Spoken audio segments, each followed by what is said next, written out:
전도를 잘 하시는 분들을 보면은 오래 믿으신 분들도 하겠지만은 이제 갓 예수 믿은 사람들이 의외로 잘합니다. 되게 신앙을 처음 가지고 또 교회를 또 다니는 경력이 얼마 안 되시는 분들은 되게 사역이라든지 봉사일을 잘 시키지 않습니다. 왜냐하면은 하나님 나라의 일은 교회를 좀 알아야 되고 또 말씀을 좀 알아야 되고 좀 준비가 돼야 되고 무엇보다도 말씀으로 자기 자신이 자라야 됩니다. 그래서 다른 거 하지 말고 어린아이처럼 어린아이가 자라야 되잖아요. 열심히 젖을 먹어야 되니까 하나님 말씀 듣고 이렇게 성숙하도록 배려를 많이 해드려야 됩니다. 근데 한 가지는 허락이 돼요. 그게 뭐냐니까 막 전도를 하는 겁니다. 전도를 하는 것은 전도해라. 그것도 있겠지만은 막 전도하고 싶은 마음이 막 속에서 막 터지는 겁니다. 왜냐하면은 주님 만난 체험이 너무 생생한 겁니다. 이야, 정말 한순간에 변한 내 자신 모습. 완전히 별세계를 바라봤기 때문에 이건 뭐 참을 수가 없어요. 그리고 안 믿는 친구들이 많거든요. 벌써 신앙생활 10년, 20년 하면 주위에 안 믿는 사람이 없어요. 전부 다 교회 안에 있기 때문에 접촉할 사람이 별로 없습니다. 근데 뭐 전부 다 술 친구들, 뭐 전부 다 옛날에 그냥 놀러 다니는 친구들은 너무 많거든요. 자기도 얼마 전까지 그 자리에 있었는데 예수 만나고 나서 너무 좋으니까 너희도 어둠 속에 있지 말고 나랑 같이 교회 가자. 그래가지고 막 전도를 참 잘합니다. 어떤 분들은 뭐 매주 그냥 아들 놓고 손자 놓고 정손자 놓고 막 그렇게 해요. 그 사람이 또 그 사람 놓고 그 사람 놓고 이렇게 합니다. 바울 사도는 주님 만나고 나서 180도로 바뀝니다. 그리고 이 핍박자였는데 교회로 1차적으로 받아들여지게 되는 것을 알게 되고 그리고 나서 모든 의무증이 풀리자마자 제일 먼저 한 게 뭐냐? 복음을 전가합니다. 이게 뭐 그냥 바로 나가버렸어요. 참 이거 보면서 야 제대로 예수 만난 사람들은 절대로 가만히 있지 못한다는 것을 알 수가 있어요. 우리 오늘 세 가지를 기억을 해야 되겠습니다. 첫 번째는 적극적으로 복음을 전가하기 시작했다는 겁니다. 19절 하반절 말씀을 읽어보겠습니다. 사울이 다메섹에 있는 제자들과 함께 며칠 있을새 사울이 아나니아의 안내로 교회에 공식적으로 받아들여지게 됩니다. 그가 안수를 하니까 눈이 벗겨집니다. 눈이 벗겨져요. 이거는 위를 바라봤다는 겁니다.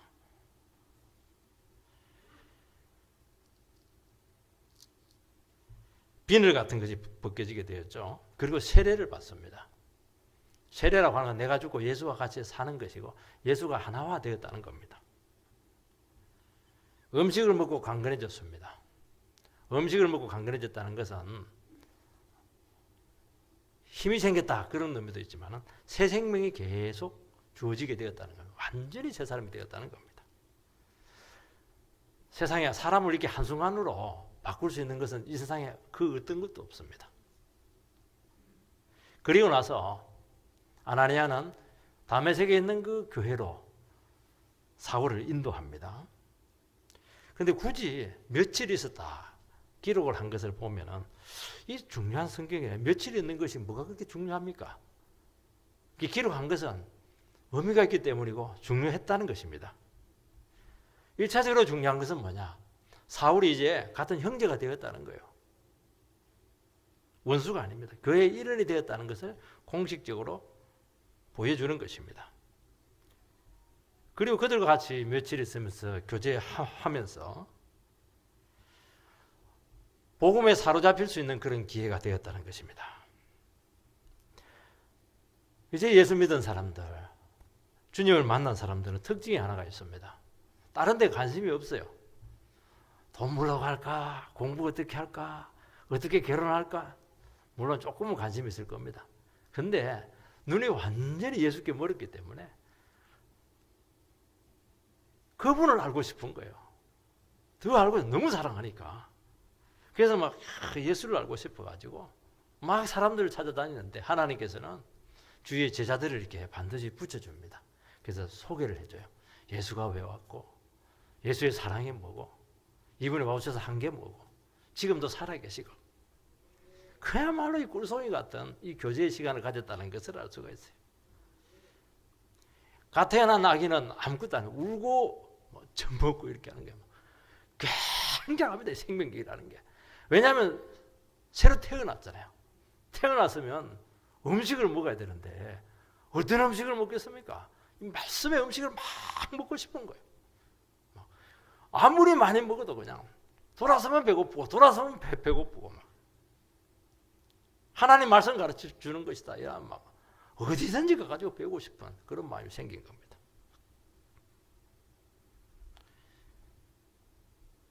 그러니까 폭풍 성장을 하는 거예요. 폭풍 성장. 그래서 서서히 성장하는 게 아니에요. 태어날 때 막 폭풍적으로 성장을 하는 겁니다. 복음 내용이 얼마나 심령이 사로잡혔든지 그는 즉각 뛰쳐나가서 막 복음을 증거합니다. 20절에서 22절 말씀을 읽어보도록 하겠습니다. 20절에서 22절 즉시로 각 회당에서 예수가 하나님의 아들이심을 전파하니 듣는 사람이 다 놀라 말하되 이 사람이 예루살렘에서 이 이름을 부르는 사람을 멸하던 자가 아니냐. 여기 온 것도 그들을 결박하여 대제사장들에게 끌어가고자 함이 아니냐 하더라. 사울은 힘을 더어 예수를 그리스도라 증언하여 다메섹에 사는 유대인들을 당혹하게 하니라. 예수를 만난 영혼들은 예수를 알고 싶어하고 예수를 아는 만큼 막 증거하고 싶은 거예요. 예수를 아는 것은 한 분을 만난 게 아닙니다. 예수를 만나는 것은 모든 것이 여기에 다 있어요. 비밀이 다 있어요. 인생이 다 있어요. 내를 알 수가 있어요. 여기에 다 들어있는 거예요. 답을 찾은 거잖아요. 얼마나 헤맸어요. 예수 없이 살다가 얼마나 방황했고 얼마나 죄를 많이 지었어요. 그 죄 가지고 어떻게 하려고 그래요? 죄 실컷 쌓여 있는데 그거 어떻게 해결하려고 그래요? 죄가 용서가 되었죠.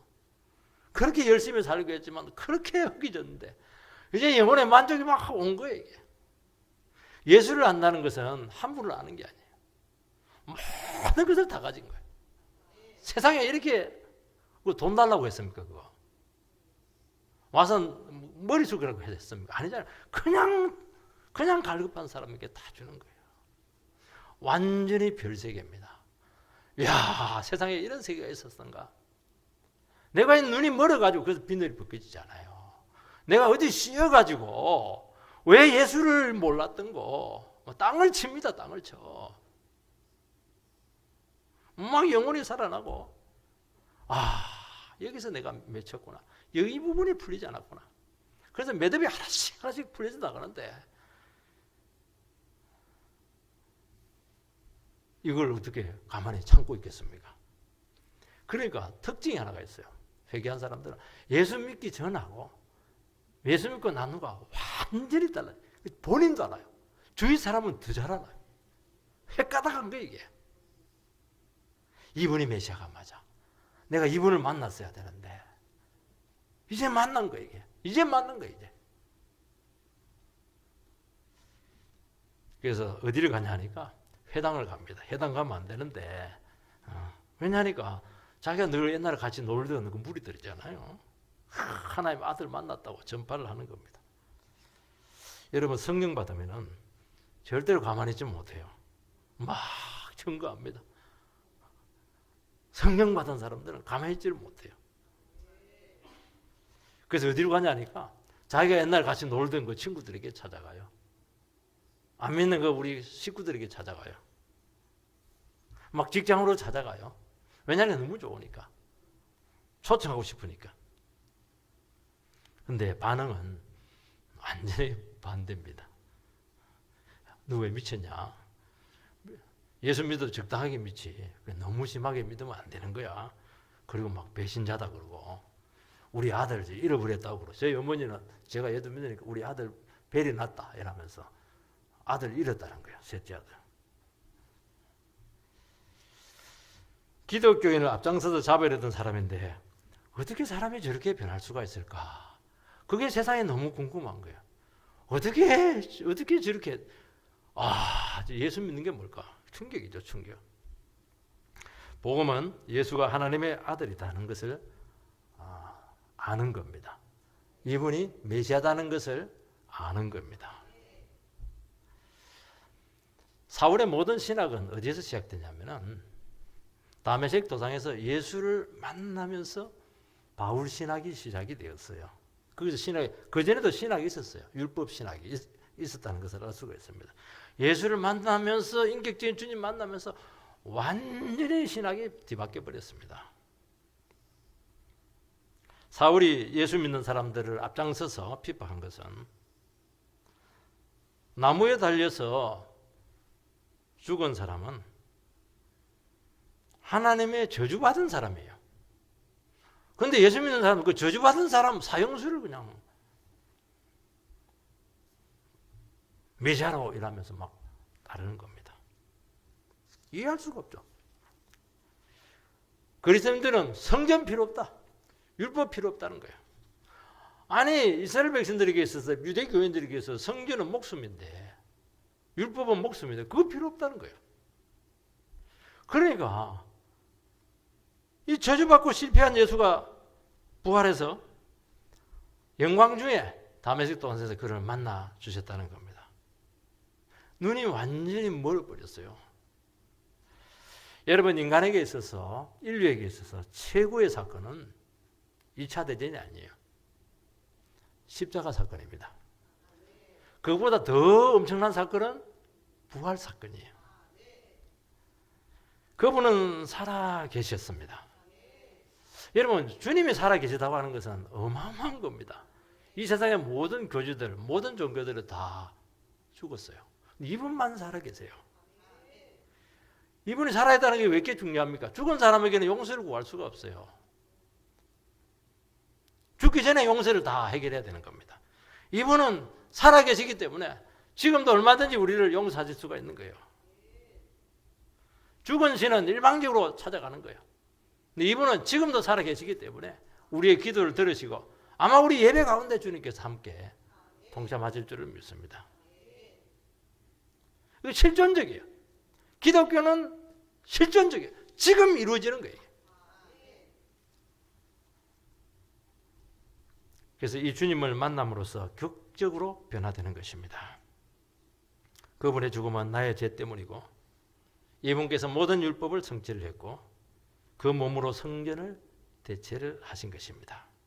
그러면서 완전히 바뀌게 돼요. 내가 잘못 믿었구나. 내가 틀렸구나. 예수가 옳구나. 내가 죄인이구나. 내 인생을 주님께 맡기자. 그러면서 내가 죽고 예수로 다시 사는 그런 인생이 되는 것입니다. 여기 보면 사울은 힘을 더 얻어서 예수를 그리스도라 증언했다. 그렇게 되어 있습니다. 가서 증거를 하니까 막 반대를 하는 거예요.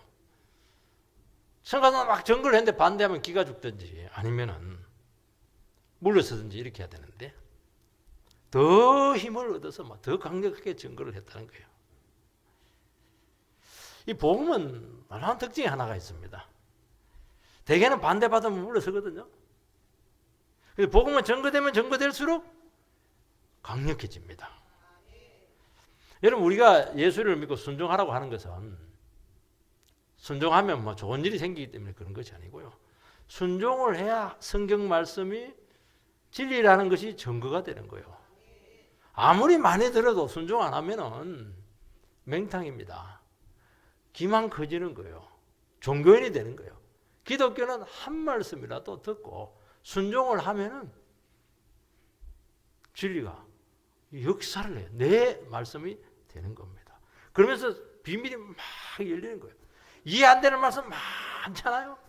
당연히 이해 안 되죠. 이해되면 다 순종이 되죠. 그래서 믿음이 필요한 거예요. 그냥 믿고 그냥 순종하는 거예요. 그러면 열리는 거예요. 성경이 열리는 거예요. 진리가 증거가 되는 거예요. 그게 기적이에요.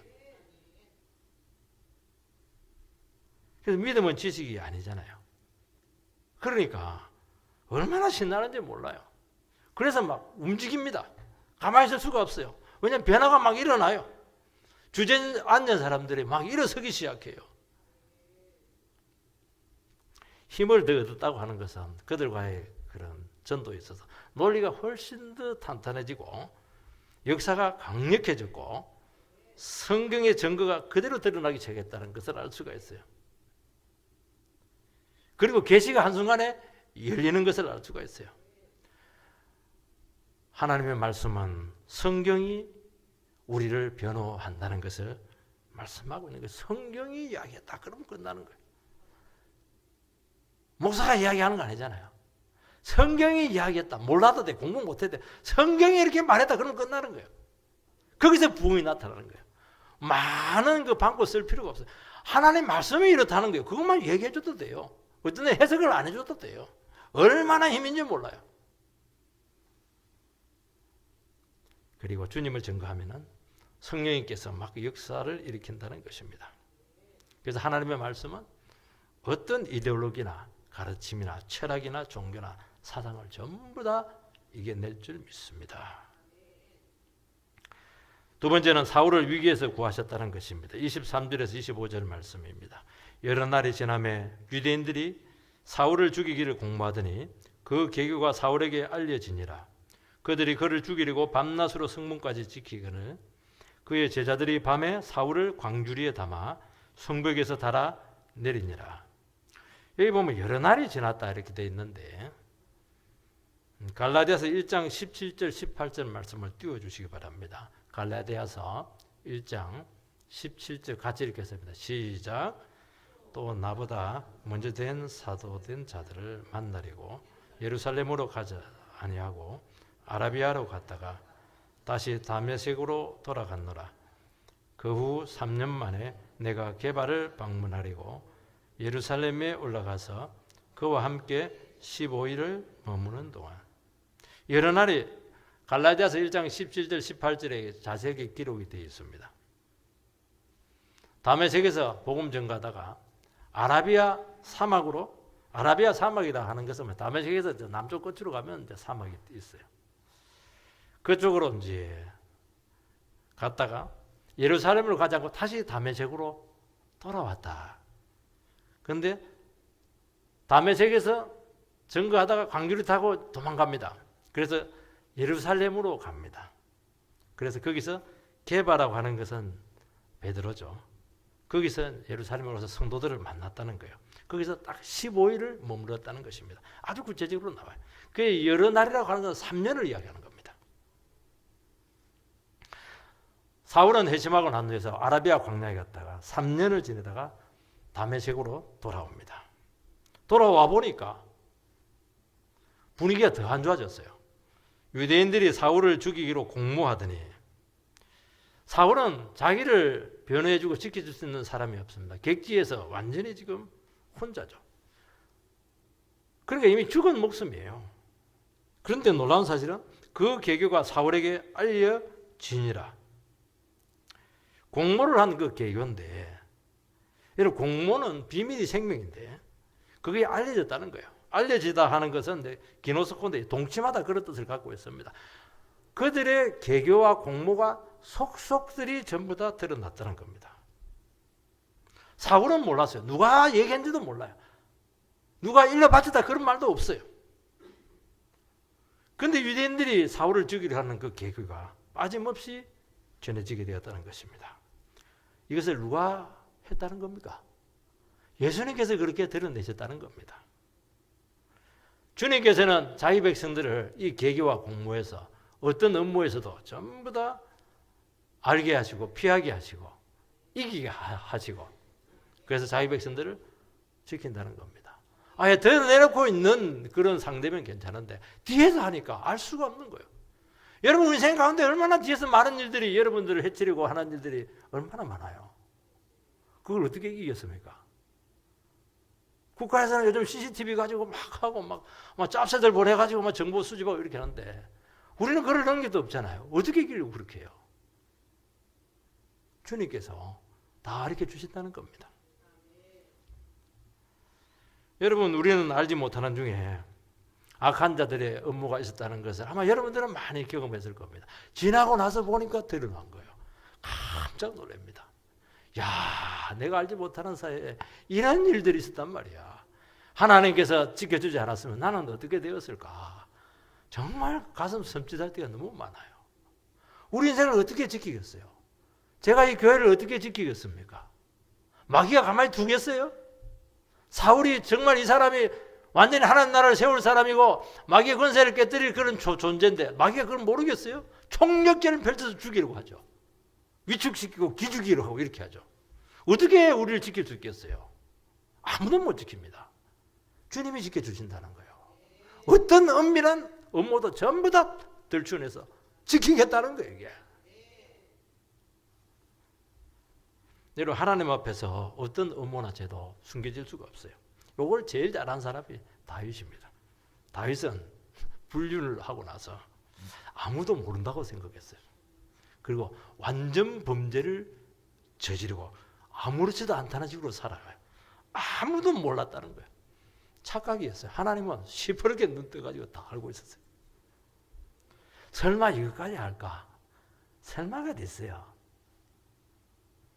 그 의도까지 다 알고 목적까지 다 알고 노리는 것까지 다 알고 있어요. 여러분들.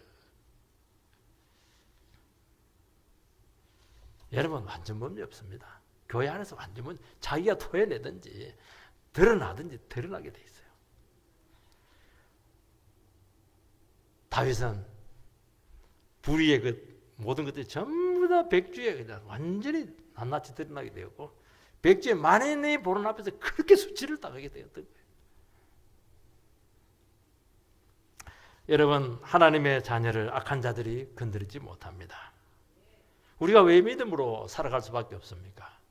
믿음으로 살아갈 때 하나님께서 이렇게 음으로 양으로 지키신다는 것입니다. 우리는 교회에 헌신을 해요.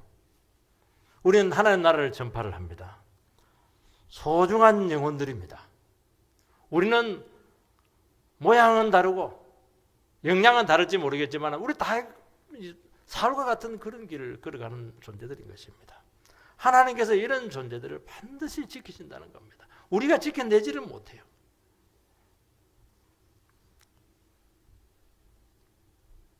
우리는 개교를 당하고 이런 어려움을 당하고 나를 막 잡아 죽이려고 넘어뜨리려고 하는 그런 존재들이 있을 때 그렇게 당혹스러워요. 놀라워요. 그래서 잠을 못 자요. 그리고 이것을 헤쳐나갈 수 있는 길이 없어요. 우리는 이런 일이 일어나지 않기를 그렇게 바랄 것입니다. 그러나 주님께서는 악한 자의 음모를 그대로 두셔서 그냥 드러나게 하신다는 것입니다. 왜냐하면 주님은 얼마든지 악을 다스릴 수가 있고 그 악을 통해서 하나님의 뜻을 이루실 수가 있다는 것입니다. 주님은 자신이 있으세요. 그래서 우리는 막 안 좋은 그런 상황들이 생기고 이렇게 할 때 너무너무 가슴 저릴 때가 많고 잠 못 이룰 때가 참 많아요. 그래서 미래가 너무 불안정한 것입니다. 하나님께서 그것도 허용을 하고 있다는 것을 믿으시기 바랍니다. 그리고 반드시 지키신다는 것입니다. 우리는 이 상황에서 스스로에게 질문을 해야 됩니다. 나는 지금 선의 편에 있는가? 나는 주님의 편에 있는가? 하나님 말씀의 편에서 지금 살아가고 있는가? 그걸 질문하는 겁니다. 그럼 나머지는 전부 다 책임을 지겠다는 거예요. 어떤 어려움과 난관과 음모와 함정과 계략에서도 지켜주겠다는 겁니다. 그렇게 우리를 지키는 거예요. 그렇게 교회를 지키는 것이고 가정을 지키는 거예요. 가정을 그렇게 지키는 거예요. 돈으로 지키는 게 아니에요, 여러분들.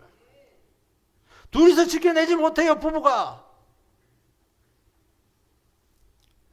우리가 악의 편에 있으면 아마 그 악이 아마 무르익게 될 것입니다. 거의 될 것 같아요. 마지막 하나님 도장이 안 지켜요. 안 됩니다. 막판에 뒤집어져요. 안 됩니다. 결정적인 순간에 드러나서 우리를 실패하게 만들 것입니다. 그러면서 하나님께서 이 악을 얼마나 혐오하고 있으며 네가 살아가는 그 삶이 얼마나 가증하며 절대로 하나님을 이길 수 없다 하는 것을 드러내신다는 것입니다. 그리고 자기 백성들을 끝까지 지키신다. 건드리지 마라. 그렇게 주님께서는 만드신다는 것입니다. 유대인들이 다메섹의 통치자 아레다 왕의 그 군사들을 매수를 합니다. 그래서 성문을 지키게 합니다. 성문 지키면 끝이에요. 완전히 도간에 든 쥐가 되었습니다. 여러분 군인까지 경찰이 아니고 군인까지 동원해서 색출할 정도면 그건 간첩이죠. 뭐. 간첩 잡듯이 한다는 거예요. 거기서 어떻게 빠져나갈 수가 있겠습니까? 그런데 주님께서는 또 무산을 시킵니다. 어떻게 해요? 사울을 광주리에 담아가지고 성벽으로 달아내려서 도망치게 한다는 거예요. 광주리가 뭐 큰 거 아니에요. 잘못하면 박에서 갔대 뒤집으면 어떻게 할지 몰라요. 얼마나 아싸한지 몰라요. 여러분이면 광주리로 도망치겠어요? 아니, 양반 체면에 겹불도 안 끼는데 옛날 사울 같으면 절대로 그렇게 안 하죠. 근데 도망칩니다. 살아남았어요. 살아남아야 되잖아요. 이 귀한 몸이 살아남아야지. 여러분 살아남으세요. 우리 어르신들 자꾸 자식들이 힘들 것 같으면 아유, 빨리 죽어야지, 빨리 죽여. 그것도 말 씨가 되는 겁니다. 더 살아서 기도해 줘야지, 더 살아서 기도해 줘야지. 그렇게 해야지. 살아남으세요. 병들어도 치료해가지고 살아남으세요. 살아남은 사람이 이기는 사람이에요. 사울은 살아남잖아요. 왜냐하면 나는 해야 될 게 있거든요. 나는 주님 앞에 사명이 있거든요. 왜 내가 죽어요? 살아남아야지. 시퍼렇게 살아남아서 주의 뜻을 이루어 드려야 될 거 아니겠어요? 그래야 천국 가도 상이 있고 떳떳하죠.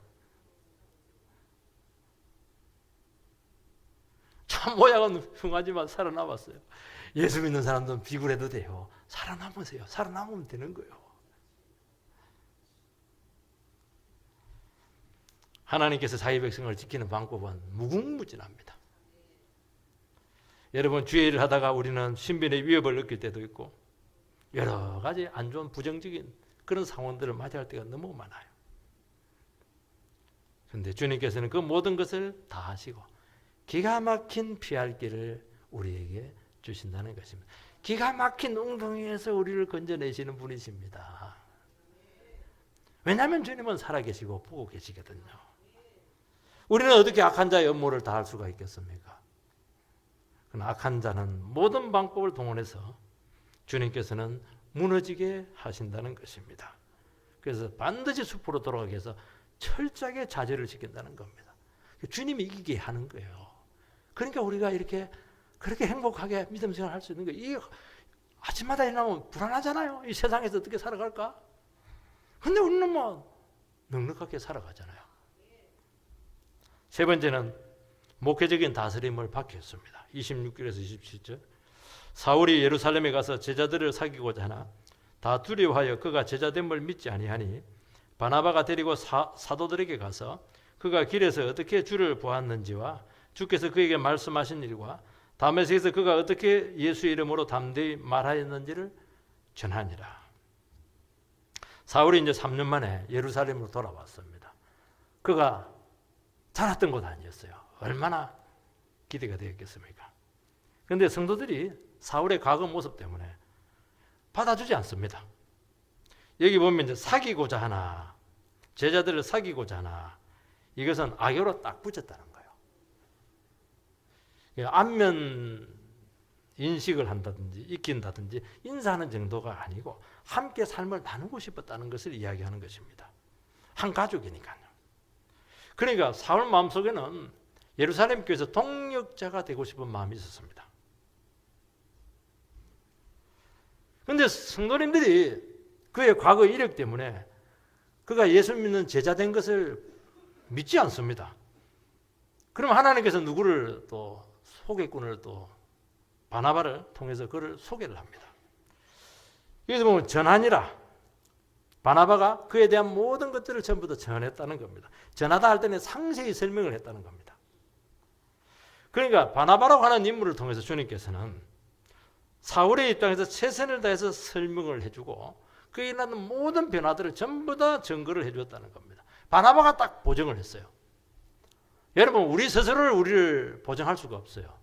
신실한 종을 통해서 추천서를 써줘야죠.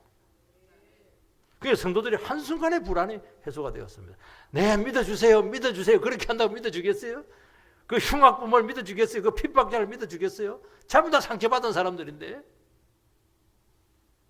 네, 하나님께서 강력한 종, 정말 존경받는 종을 세워가지고 모든 것을 다 알겠습니다. 그의 증거를 통해서 한순간에 오해가 해결이 된 거예요. 여러분, 신뢰는 이렇게 구축을 하는 겁니다. 내가 믿음으로 살아가고 완전히 변화되면 주님께서는 생각지도 못한 종을 통해서 우리를 보호해 주시고 증거해 주시고 받아주게 하고 소개하게 하고 길 열어 주시고 그렇게 하는 겁니다. 우리가 하는 게 아니에요, 여러분.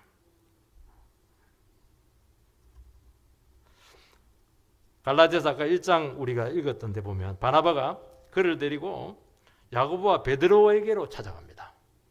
제일 중요한 두 사도잖아요.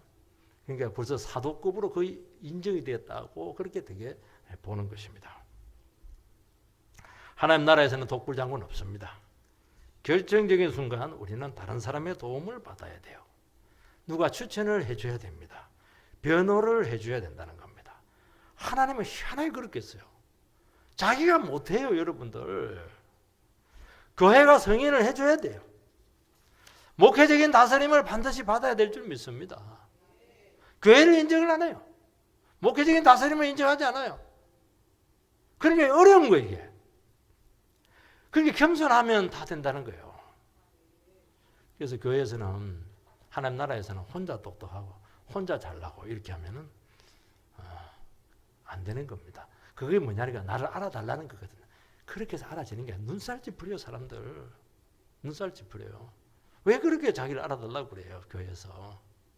그냥 주님 안에서 믿음 가운데 이렇게 정직하게 걸어가면 사람들이 전부 다 이야기해줘요. 아, 저 사람은 맞아. 저 사람은 믿어줄 만해. 사람들 평가 안 내린 것 같아요. 여러분 전부 다 말을 하지 전부 다 평가 다 내려져 있는 거예요. 그 평가가 무서운 거예요, 이게. 목사들의 평가는 다 나와 있어요. 인터넷 틀면 다 나와 있어요. 얼마나 무서운지 몰라요, 여러분들. 내가 똑똑하고 되는 게 아니에요. 컴퓨터 열면 전부 다 나와 있어요, 자료가. 하나님께서는 우리를 반드시 제대로 된 사람인지 확인한다는 겁니다. 여러분 알아달라 소리 제발 하지 마세요, 교회에서. 그런데 알아주지도 않아요, 여러분들. 다른 성도로부터, 교회로부터 주님께서는 인정받게 한다는 것입니다. 몇 년 걸렸어요? 딱 3년 걸렸습니다. 예루살렘 교회까지 받아들여지는데 3년이 걸렸어요. 3년 잡으세요, 그냥. 3년 동안 막 끽소리 하지 말고 주님 말해서 정직하게 신앙생활 하시기 바랍니다. 하나님께서 인정을 해주면 끝난 거예요. 하나님께 인정해주면 보증이 된 거예요. 그 인생 끝난 거예요, 여러분들. 왜 사람에게 인정을 받으려고 그래요? 하나님 인정 받아야지. 왜 사람의 눈치를 봐요? 사람이 하는 말에 왜 이렇게 귀가 쏠깃하고 그렇게 하세요? 주님이 인정을 해주면 되죠. 주님 인정해 준 사람을 어디 가서 그 사람을 딴 말 할 수 있겠어요? 십자가의 피로 전부 다 구속을 한 그 영혼을 누가 끌어내릴 수가 있어요? 그 사랑에서 어떻게 끌을 수가 있겠어요? 못 끌어내는 거예요, 이게. 28절 29절 사울이 제자들과 함께 있어 예루살렘에 출입하며 또 주 예수의 이름을 담대히 말하고 헬라파 유대인과 함께 말하며 변론하니 그 사람들이 죽이려고 힘쓰거늘. 드디어 사울은 예루살렘 교회에서 동력을 할 수 있게 되었습니다. 예루살렘에 출입했다. 이런 걸 뭐 들락날락 했다는 것이 아니고요. 예루살렘에서 복음을 전하기 시작했다는 거예요. 그런데 이제 문제는 뭐냐니까 안 믿는 헬라파 유대인들이 그를 죽이려고 힘을 쓰고 있습니다. 힘쓰다. 이것은 미완료형인데 한두 번 죽이려고 한 것이 아니고 지속적으로 죽이려고 했다는 거예요. 왜냐하면 바울이 전하는 이 복음에 이들은 은혜를 받기는커녕 변절자란 거예요. 여러분 헬라파 유대인들이 히브리파가 아니에요. 히브리파는 본토 출신이거든요. 헬라파는 이방 지역에서 몇백 년, 몇 세대에 걸쳐서 내려온 유대인들을 이야기하는 것입니다. 우리 식으로 말하면은 뭐 4대, 5대 교포죠, 교포. 여러분 본토에 있는 사람들이 애국자일까요? 교포들이 애국자일까요? 교포들이 더 애국자예요. 더 보수주의자예요. 그러니까 이들이 막 사울을 막 공격을 하는 거예요. 본토 출신들 가만히 있는데 이 사람들은 헬라의 문화권에 있었기 때문에 헬라 철학의 영향으로 논쟁을 잘합니다. 말을 잘해요. 근데 못 이깁니다. 왜냐하니까 바울도 헬라 출신이고 바울은 온몸으로 주님을 체험한 그런 종이었습니다. 안 되니까 결국에는 안 되면 죽여야 됐잖아요. 왜냐하면 유대교를 사수해야 되기 때문에 변절자를 제거하는 것입니다. 그러니까 여러분들 우리가 외국에서 오래 살았다고 해서 글로벌하다 그게 아니에요. 여러분들 세계화 그렇게 말하지 마세요. 외국 많이 나가도 세계화 됩니까? 아니에요. 북한의 김정은이가 막 스위스 유학을 했잖아요. 그 서방에서는 서방물을 먹기 때문에 좀 사람이 자유롭고 개방적이고 인격적일 거 생각하는데 세상에 지 할아버지 지 애비부터 하네. 외국물 먹어도 되는 게 아니에요. 어떻게 인종적인 민족적인 한계를 극복할 수가 있겠어요? 그거는 복음밖에 없어요. 우리가 앉아서 복음만 들으면 우리가 세계적인 사람이에요. 모든 주님의 사랑의 장벽을 다 넘을 수가 있다는 것입니다. 30절 말씀 형제들이 알고 가이사랴로 데리고 내려가서 다소로 보내니라. 헬라파 유대인들의 살해입을 피해서 가이사랴로 갔다가 그러니까 이제 예루살렘은 서울입니다. 가이사랴는 인천이에요. 항구 도시죠. 그래서 고향 다소로 그를 내려 보내는 것을 알 수가 있습니다. 그곳까지 형제들이 동행을 한 것은 사울을 거기까지 지키기 위해서죠. 육로로 가야 되니까 그때까지는. 그래서 결국에는 사울은 3년 만에 고향으로 귀향을 합니다. 고향이 터키 지역에 있는 다소입니다. 그리고 예루살렘에서 딱 보름 만에 철수를 합니다. 사울은 목숨 걸고 복음을 전거를 했습니다. 그런데 딱 3번 좌절을 합니다. 다메섹에서 첫 번째 좌절을 하고 아라비아에 갔다가 다메섹에서 강기를 타고 나오면서 또 2차 좌절을 하고 예루살렘에 가서 3차 좌절을 한 거예요. 그렇게 동력하고 그렇게 주를 위해서 하나님 나라를 위해서 그렇게 애쓰고 싶었는데 집으로 가라는 거예요. 그 집으로 갔어요. 얼마나 마음이 아팠겠어요. 사울은 누구보다 열정이 넘쳤고 깨달음이 깊었고 영혼을 사랑했고 정말 교회를 사랑했고 세우려고 했습니다. 근데 한 가지가 딱 빠졌어요. 한 가지가 뭡니까?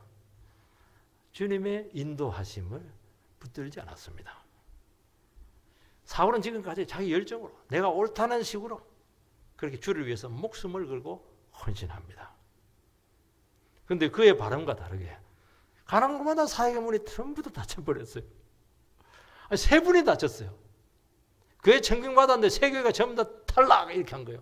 아우 좌절이죠. 주님께서는 고향에서 13년을 기다리게 합니다. 10년 이상. 그러면서 주님께 온전히 붙들리게 합니다. 여러분 주님의 도구가 되는데 이게 마지막 코스입니다. 처음에 예수 믿고 나면 막 은혜가 넘쳐요. 자기가 모든 것을 다 할 수 있을 것 같아요. 광주를 들었다 놨다 해요. 주를 위해서 생명 다 바칩니다. 그리고 막 그냥 주의 일을 합니다. 근데 냉정하게 놓고 따져보면 열매가 없어요. 그렇게 애썼는데 결과가 없어. 고향에 가서 사울이 뭐 했겠습니까? 이 열정 가지고 개척교회 해야죠. 개척교회 했다는 말이 없어요. 복음 전했다 소리도 없어요. 거기는 그냥 없어요. 그냥 그 고향으로 내려갔더니 끝. 바나바가 다시 부를 때까지 아무 일도 없었어요. 주님께서 다시 불러줄 때까지 정말 답답하지만 죽은 듯이 기다립니다. 여러분 열정으로 생각으로 안 돼요.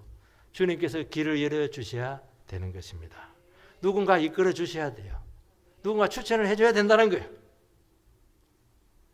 그때까지 숙성되고 자기를 내려놓고 아무것도 아니라는 것을 알게 한다는 것입니다. 주님께서 안 불러주면 어떻게 해요? 그 고향에서 썩으면 돼요.